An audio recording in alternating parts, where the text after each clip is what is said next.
Today's guest is Abigail Rebecca, who is the visibility goddess. So she is a visibility and human design business stylist and also the founder of Illuminated Leaders. So, Abby, thank you very much for being on. How are you doing today?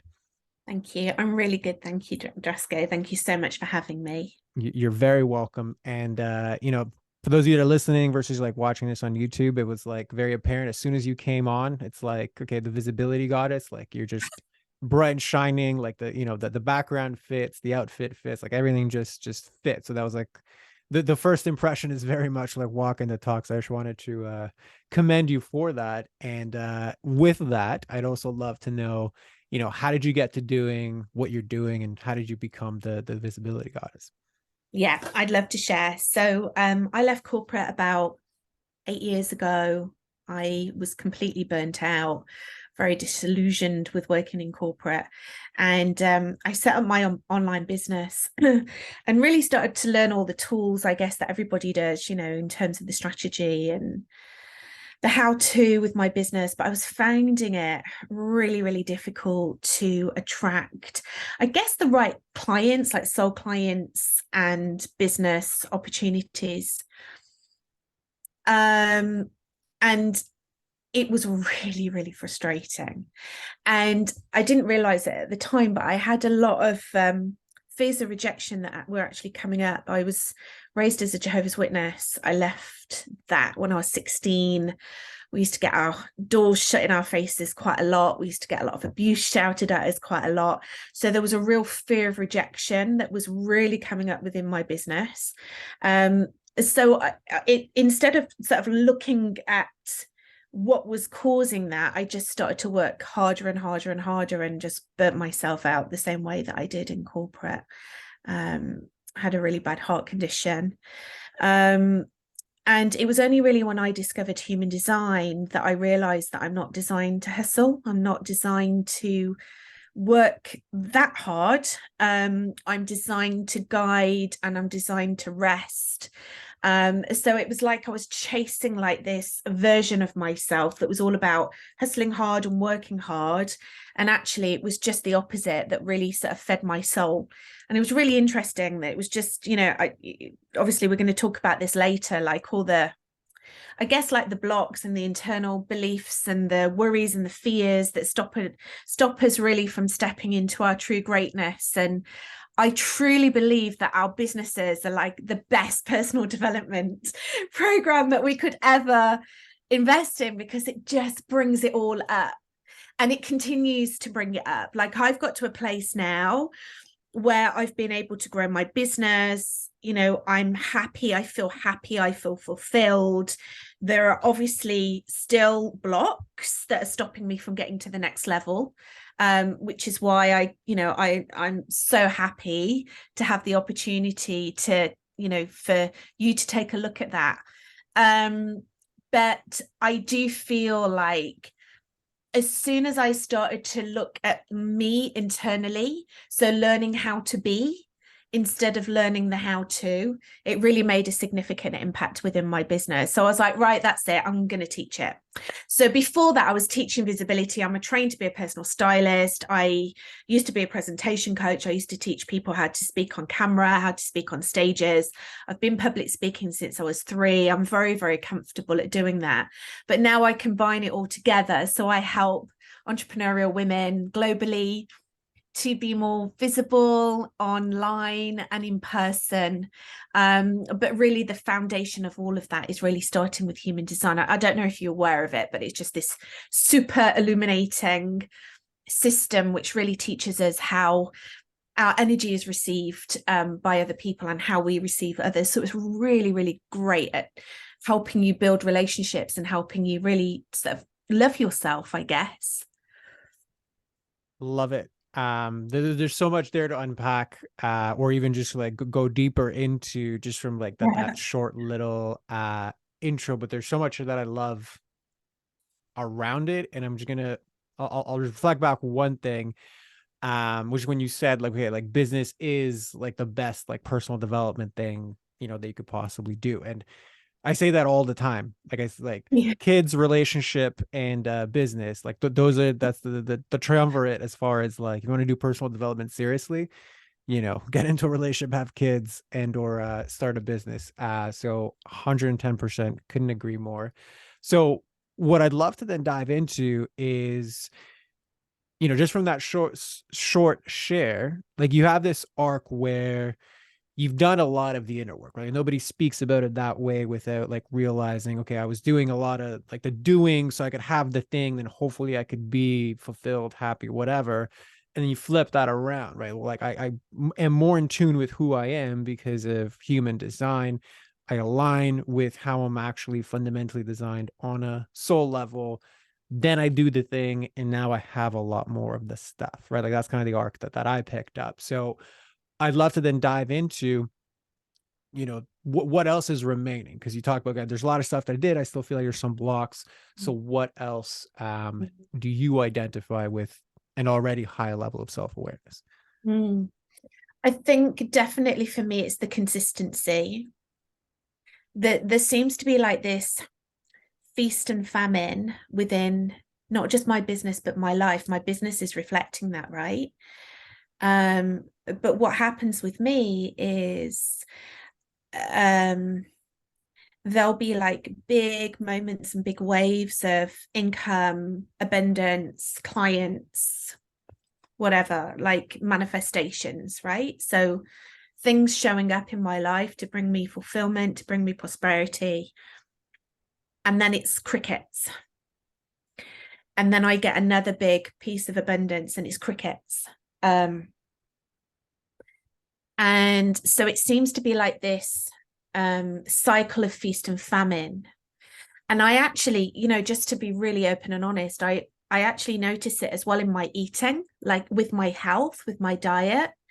It shows up there as well. There's like feast and famine. So it's like, I'll be really, really good. Then I'll like have cheat days. Then I'll be really good. Then I'll have cheat days. Where else is it showing up? It's showing up like, I think also like in communities. So there'll be like times where I'm super social and like I run my own community. So I feel like I get like a beautiful energy from that, but me actually going into other people's communities and me socializing with others, it'll be feast and famine. So I'll like be super super social and then I'll withdraw, and I'll be super social and I'll withdraw. Now some of that is actually to do with my human design, and I realized that, I noticed that about myself, but it still seems to be this cycle of feast and famine. And I think what I've noticed about myself is I'm addicted to the crisis. Like I'm addicted to I don't think it's the high that I'm addicted to. I think it's the low. I think it's oh my gosh, like the money's going to run out. I'm never going to have any clients again. Like, it's almost like I'm addicted to rescuing myself, if that makes sense. And when I look back over my life and my career, there's been quite a lot of that. Like I've gravitated to, before I started my business, I gravitated to jobs where I did that. Like I used to manage crisis and in the travel industry. I used to go in and I was employed to go in and shut things down, like shut departments down or shut teams down.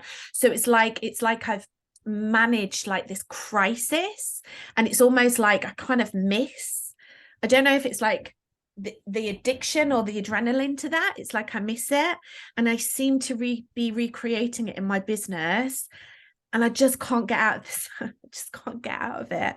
And I'm laughing, but actually it's really upsetting because it makes me feel unsafe. So I feel like I can't trust my business. I can't trust myself. I don't trust money. So it's just this whole relationship, I think, with myself, with my masculine, with like seeing myself as the provider. I want to be able to wake up every day and really trust.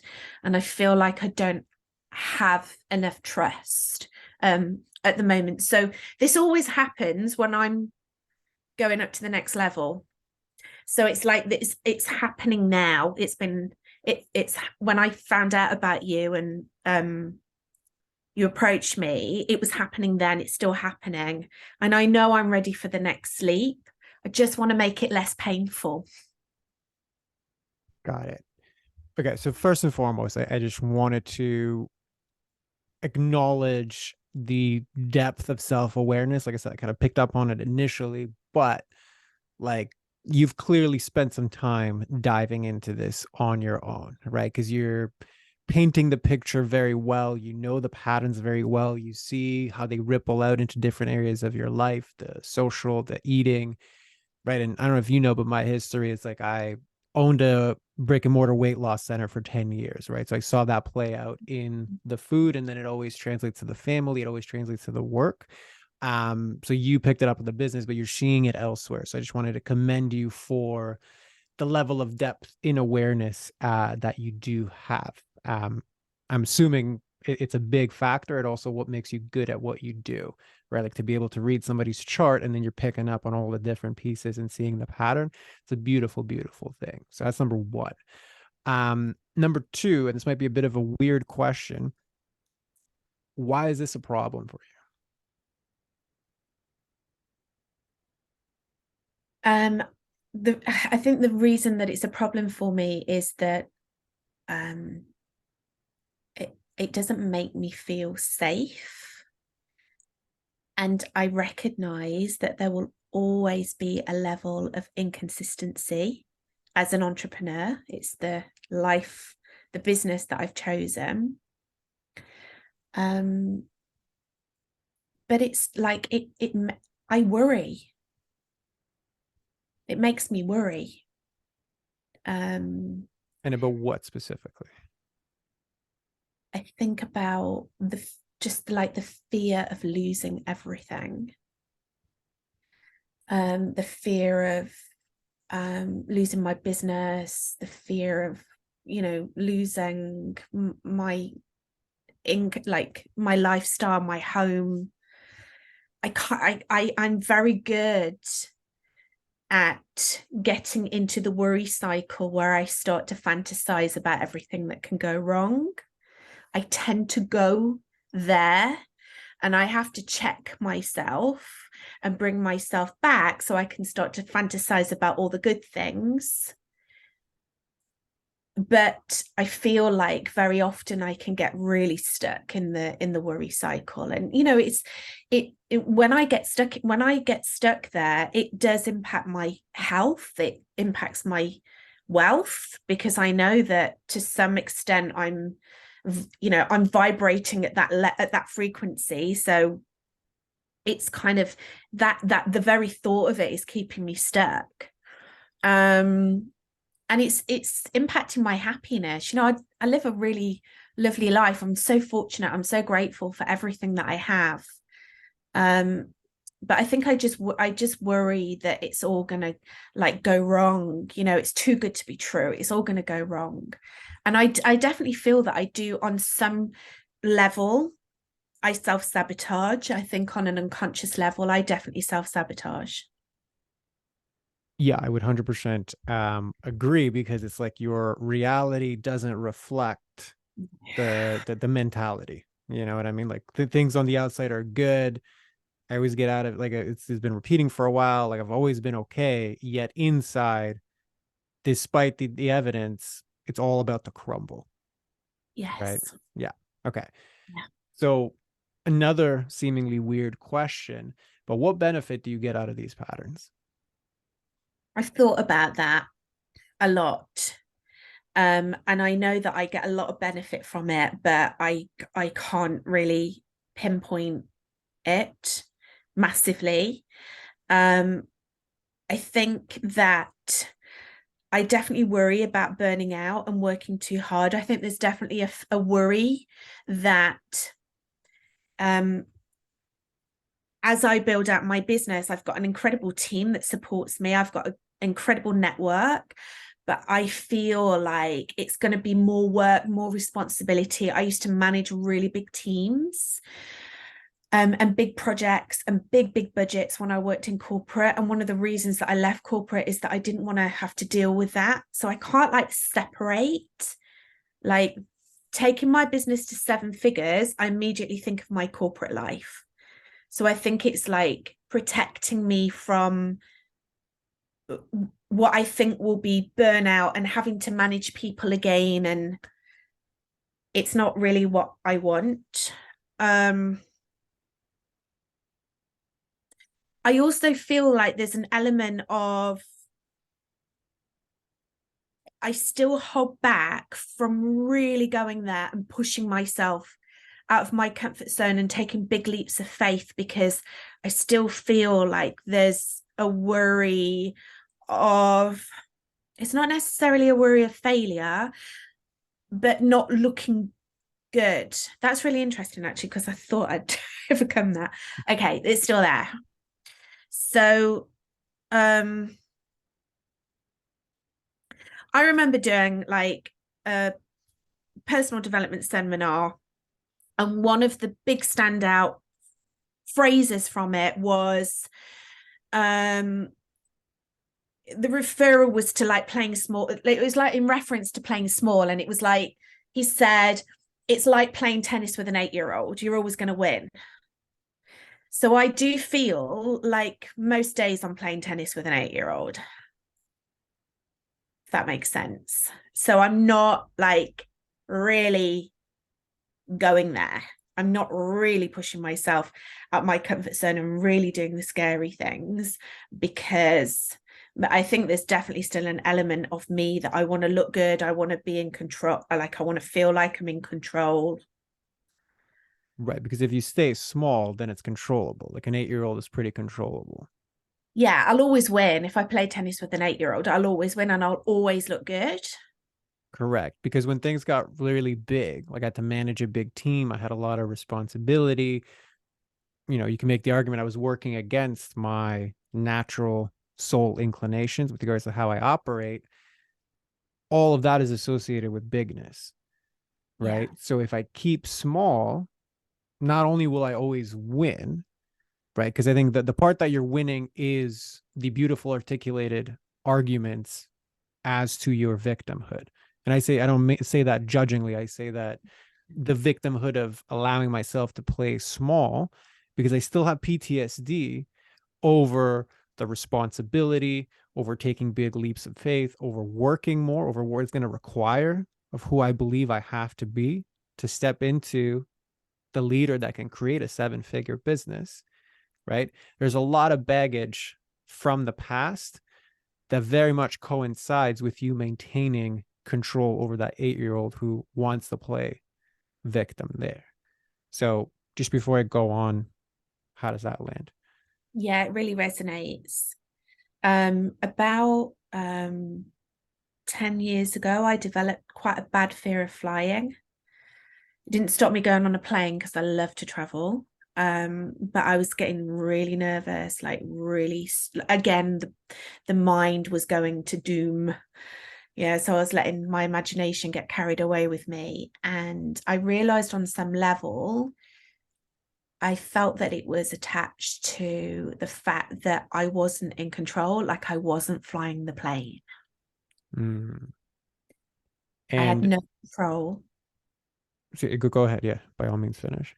Yeah, so I had no control. I wasn't flying the plane. And I actually used to, back when I was in corporate, I used to manage cabin crew. I used to manage airlines. I used to manage crisis in airlines. I used to fly. So I wasn't actually crew, but I used to go and put on a uniform and fly with them. And I was never scared of flying then because I was at the front. I was going into the cockpit. I was speaking to the pilots. Like I felt like I was in control. I wasn't physically flying the plane, but I was there. And now I'm like, I'm a passenger. I can't do anything. And I do feel like there's definitely an element of control that I bring from my childhood. I was so controlled it's like being in a cult. So I was very controlled. I was told what to do. I was told what I could wear. My father chose all of my school subjects for me. I wasn't allowed to choose. I was raised to be a wife and a mother, and I wasn't ever encouraged to be academic or to follow what I wanted to do. So I felt very, very controlled. And it's like I broke out of that and went and traveled the world. But I was like, no one's ever going to control me again. I'm going to be in control. And I can't, like, I find it very, very difficult to release that because it's such a protection mechanism. And if you look at everything that you've shared today, to me, from the outside looking in, right, that's the through line for everything. Why do I gravitate towards crises? Because it is in crises that I get to have the most control. Everybody's looking at me. I get to put my hands everywhere. My opinion is everywhere. I get to control all the data stream of what's coming in and out, right? Because you say yourself, it's not the highs that I'm afraid of. It's I thrive in the lows. So I keep creating the lows because in the lows I control the most. And if I go too high, it's going to get big to the point where I have to delegate and I cannot control everything, right? Which to somebody who is not only like has the wounding of the rebel because everything was controlled, so I'll screw you, like you're never going to control me again, I'm going to be the one in control. Like that is death to a very, very critical, wounded and constantly present part of you. And then when you look at your worry patterns, they're along the same lines, right? Everything's going well, but as long as I keep my eye on every little piece that could possibly go wrong, I'm going to control it. That's my sense of safety, right? Of course, that's going to be the self-sabotage. And then, of course, if the next step of your evolution is I got to go bigger because there's more people to serve and there's more things that I want to create, but I am capped at the capacity where I cannot actually physically control, and I'm going to have to let that go, right? And you bring that into food, right? What's your pattern with food? Off and on. I'm either very controlling and restrictive, or I go all in and just say, screw it. I need all the ice cream, right? Yeah. So it's like, Yeah. do you see how the through line is control, and it's absolutely exhausting. Yeah, it is. It's that's spot on.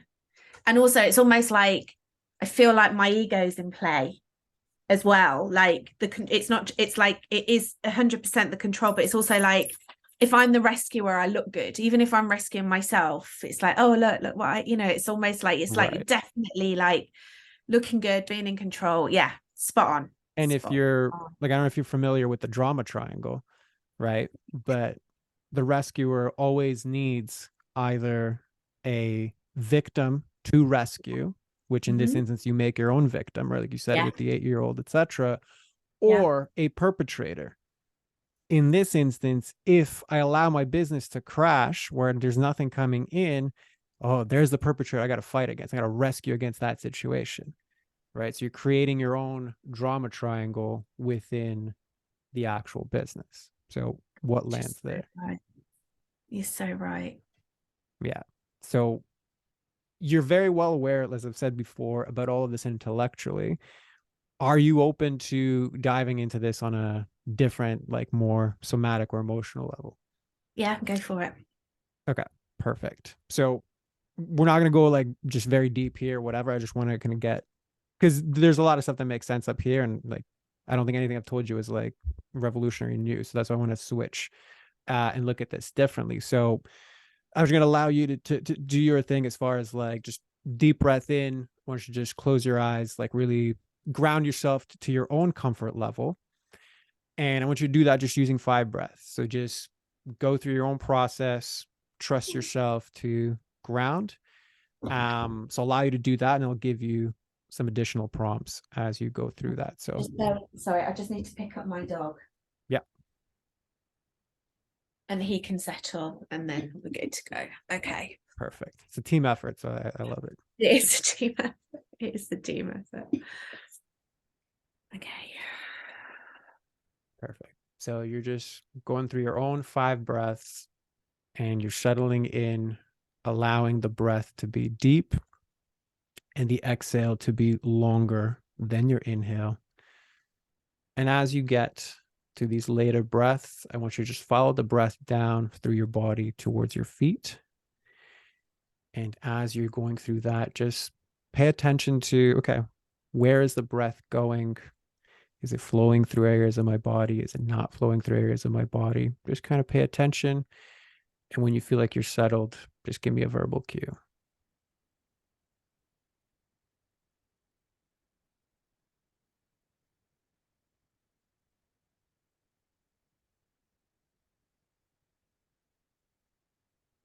Okay. Beautiful. So now that you're settled, I want you to just pay attention back to those areas in the body where the breath didn't flow as well and hold the intention of just control and tell me what you sense in your body. I feel like um the there's a blockage, or the energy is not flowing through, like my stomach area. Perfect. So if that area could talk, what might it say?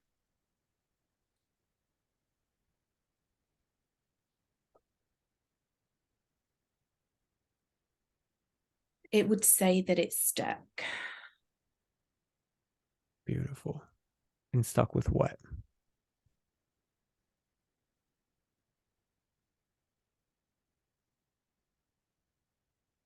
Old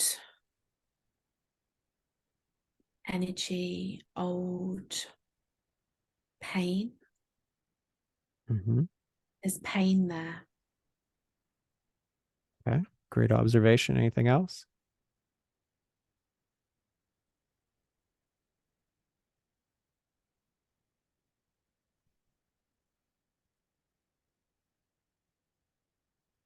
It just feels like it wants to, it's like it feels like so tight and so contained and so solid. It just feels like it just needs it needs to be released. It wants to be released. How does it want to be released?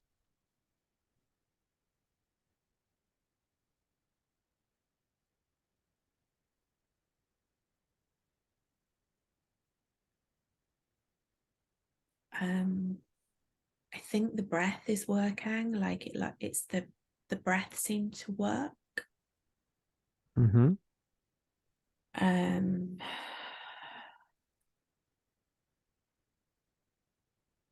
I feel like in that area there's a lot of there's a lot of things that are being held on to. So it's almost like it just needs to it just needs to let go. It just needs to feel, it doesn't need to hold on anymore. Like it just needs to let go and surrender. Got it. And what's stopping it from surrendering and letting go? Fear. And what is it afraid of? um it's afraid of being out of control. Hmm. So there's that through line again. mm, yeah. And what if it was out of control right now?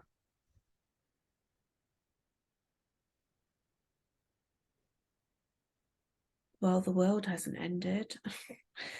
Okay, that's true. So um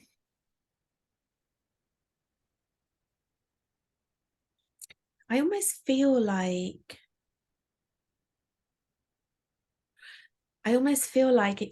it's got responsibility for me. It's like it's there to try and protect me and to keep me safe, and I think it needs to know that it doesn't need to do that anymore. Okay. I have like a physical manifestation as well in my, like I've got quite big fibroids in my womb. Okay. And So is that the area that you feel the stuckness yeah, as well? Yeah. yeah, absolutely. They're big and they're there. And it's a very telling or reflective physical symptom of stuckness, right? Because that was Yeah. the first word you used to describe this sense here, right? Yeah. Yeah. So it clearly has a very important role. And Yeah. what I'm curious is, how long has this part been here?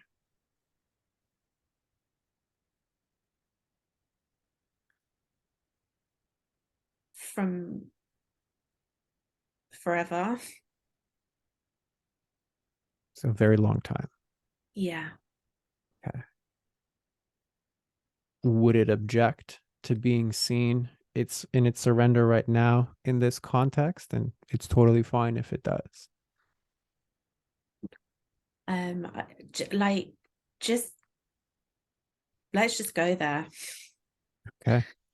So, firstly, can you acknowledge it for its bravery, since its biggest thing is letting go, and it's just agreeing and allowing to be witnessed, to surrender to somebody else, to be seen in that surrender process? So, can you just take a moment to acknowledge it for that?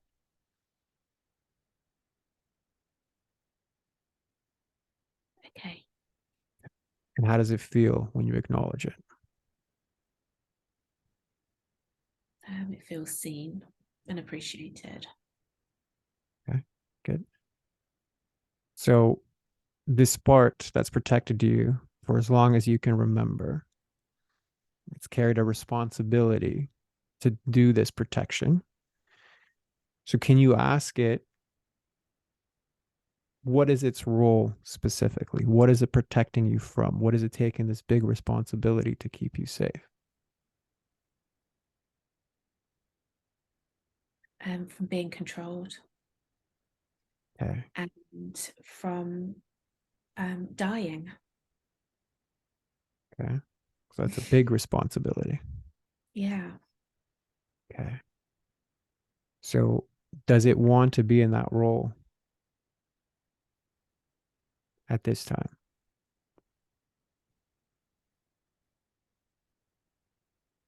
No, it's ready. It's ready to stop that. And are you ready to let it go? Yeah. Okay. So what does it need from you to let go?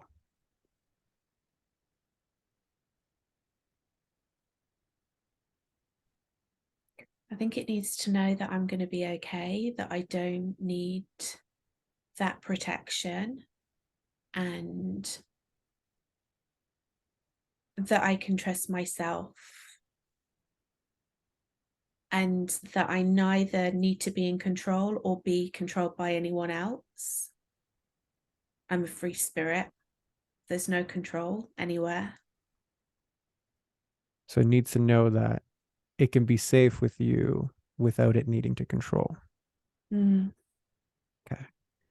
So before we dive into that, is it aware of how old you are? No, I think it still thinks that I'm like really small. Okay. So can you ask it to look at you as adult Abby and witness you and who you are now and what you've been through?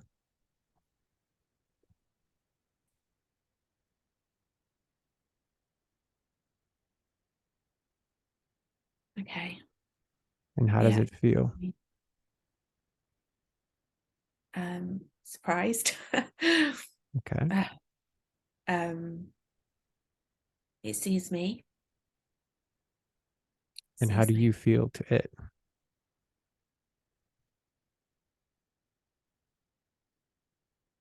How do I feel?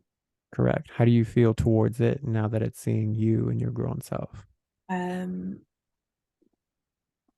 I also feel seen and recognized for who I am in my own sovereignty and as a grown woman. Beautiful. So beautiful witnessing on both ends, right? Little Abby witnessing who you are now, what you've grown to, the strength that you have, the sovereignty that you have. And then you, as the adult Abby, seeing how strong you really were as a little girl, really handling adult things. Yeah. So now that you're here, you've established this connection. What does little Abby need to surrender and to let go?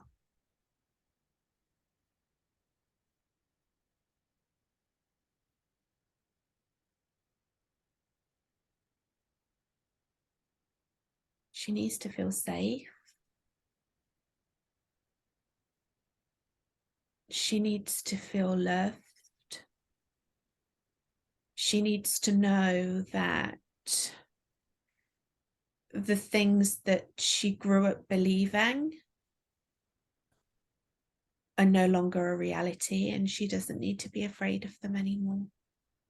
Okay. So can you say that to her directly?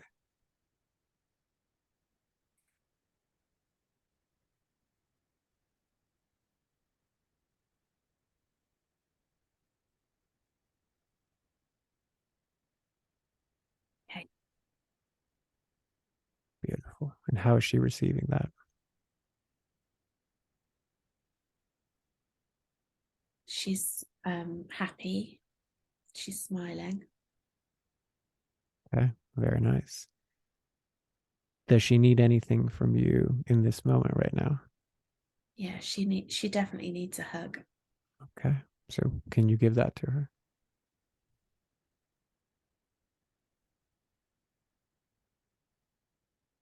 Okay. Do you need anything from her right now? Just a hug back. Okay. And is she willing to do that for you? Yeah. Okay. Beautiful. So have your moment and let me know when it's done.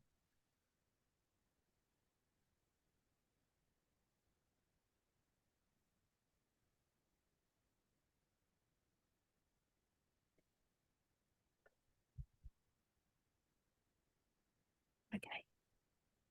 Then. Beautiful. So now that you've reconnected with this part, you've allowed it to see how old you are. You've allowed it to recognize that it doesn't need so much of that responsibility and control. Is it ready to let go and switch roles to something different? Or Yeah. just, yes, okay. What role would it like?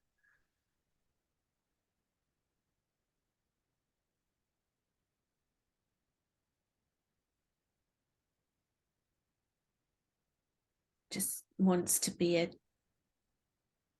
a supporter,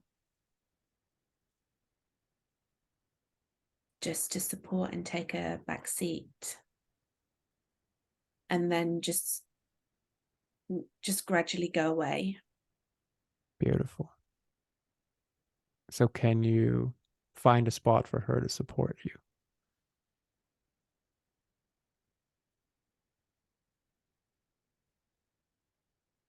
Yeah. Okay.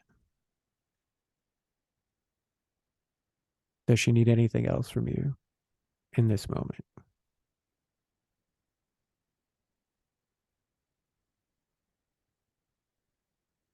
No, she's quite happy. Beautiful. So, if it feels complete to you, well, does it feel complete for you right now?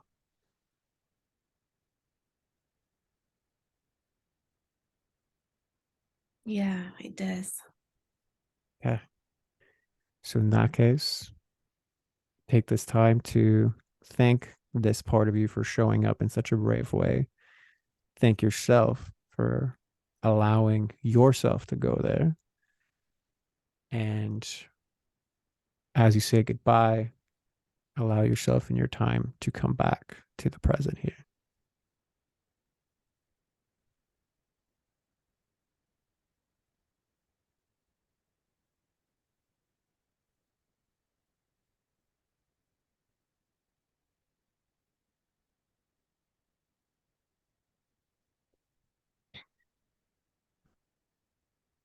How are you doing? I'm good. Okay. So, from the outside looking in, quite a shift and energies, right? From that Mhm. frantic, oh my God, this is all that's wrong, to very somber and peaceful and like tuned into a very delicate part of you. It's really beautiful. Thank you so much for guiding me through that. You're very welcome. And then just to kind of zoom it out a little bit and to give context to the experience, right? Obviously, it's the first time that we've met, but just looking at your description of everything you brought to the table today, this is an example over the first time or whatever, but a sampling of what it's like to really connect with the wounded part of me that's running amok inside of my business and is the real bottleneck in the business, because this part of you that you just got introduced to, it didn't even know how old you were, which means on a subconscious level, however old this part was, let's just say 8, because you used 8 before, right? It's an 8-year old inside an adult woman's body that's making decisions, and it's an 8-year old lens that's looking at all of the decisions that need to be made for the business. That's going to create the patterns that you're experiencing, right? Put it into chaotic situations that it's comfortable and knows, because that's where it was developed, right? Have it make decisions that on the surface look self-sabotaging, but are really self-preserving based off of that 8-year old logic, right? So how does all of that land for you? Yeah, it really resonates. And I feel like, in reference to my eating, that's definitely the 8-year-old as well. It's like 8-year-old food. Yes, 100%, right?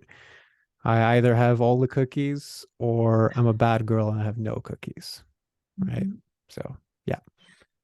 So, thank you very much for coming in and doing this in this way, because if control is the winning, this is probably the worst possible thing you could do to do it this way. So I commend you for it. Um and yeah, floor is yours to just close us off and let everybody know, who to find you, where to find you. Floor is yours for that. Thank you. Yeah, thank you so much. I think it's really important to, like, I feel like it's so important for us as humans to be vulnerable. Like, we don't have it all together all the time. We don't. So it was just a beautiful opportunity for that. So thank you. I appreciate it. Right. I'm just trying to take myself out of Wombland. Sure. Yeah, I know it's a very weird scenario to like do this, but Out yes, of I get it. Wombland Yeah. into visibility. Yes, so the best place to find me is my website. So my website is abigailrebecca.com. You can always find me on social media under the Visibility Goddess. And just Google Abigail Rebecca and you'll be able to find me really quickly. Awesome. Well, thank you very much once again. Yeah, we'll include all that in the show notes. But yes, I appreciate you for allowing yourself to dive in. And for anybody else listening, we'll see you on the next one.